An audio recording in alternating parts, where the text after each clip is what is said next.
preparing for various examinations, a lot of students come and ask. For history, we find it very difficult to memorize dates. For geography, we find it very difficult to know the places, the countries and the capital. Now, how all this could be simplified? 4 simple things that we would understand here. One, let's talk about in the case of geography, visual association. When I say visual association, what do we mean? We mean that rather than knowing that, okay, India, Delhi is the capital, we just have a picture in mind that on the world map, here is India with the capital New Delhi. So that gives you a visual association. Pakistan, another neighbor; Afghanistan, another neighbor; Nepal, Bhutan, other neighbors; Sri Lanka, another neighbor, and then the respective capital. So it would give you a visual way of learning the maps, the locations, the capitals, and so on. Any other information that you want to. Now, history. When it comes to date, try to have a flow.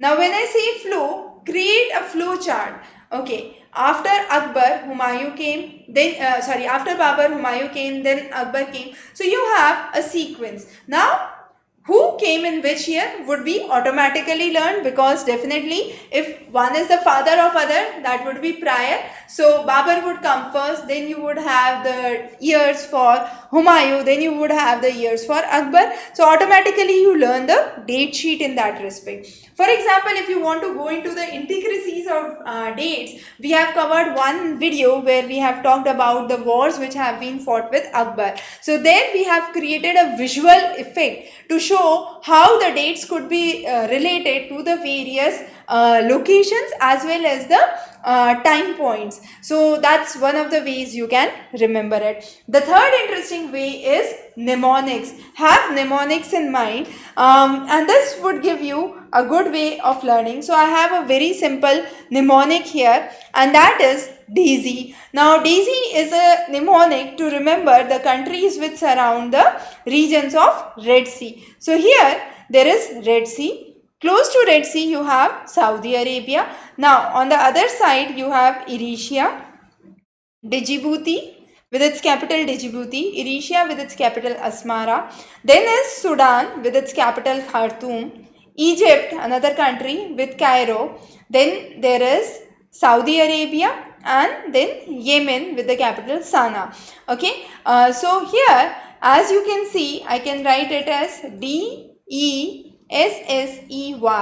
So D for Djibouti, E for Eritrea, S for Sudan, S for Saudi Arabia, E for Egypt, and Y for Yemen. Then in this region, okay, there are two important ports. One is Eilat.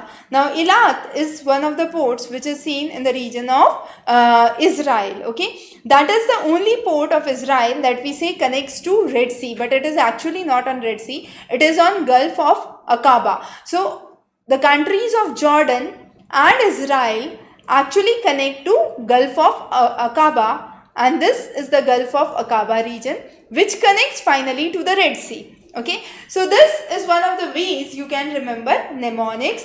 You can create mnemonics. So this is a mnemonic to remember the countries which surround Red Sea, and so on and so forth for other areas as well and other things as well. So mnemonics again work wonders when you want to learn dates, places, time points. So that's one of the interesting ways for for dates or timeline.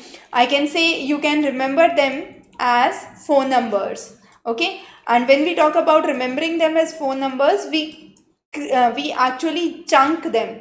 Chunking means creating sets of 3 or 4 numbers, and that's how that would increase your recall for it, and that's another way or an interesting way to learn timeline. So those are some of the important things. Now here again we have some of the examples that we have given to learn maps and dates. As I mentioned, one of the classes on Akbar that we have covered, which is available on the channel. You can go to Examri's YouTube and within the channel search on Akbar, and you would see how the various wars have been fought. The timeline for that has been created, and that would be one of the ways you can actually learn and memorize history and dates and timelines. Wish you very good luck. Thanks for joining in today. Have a wonderful day.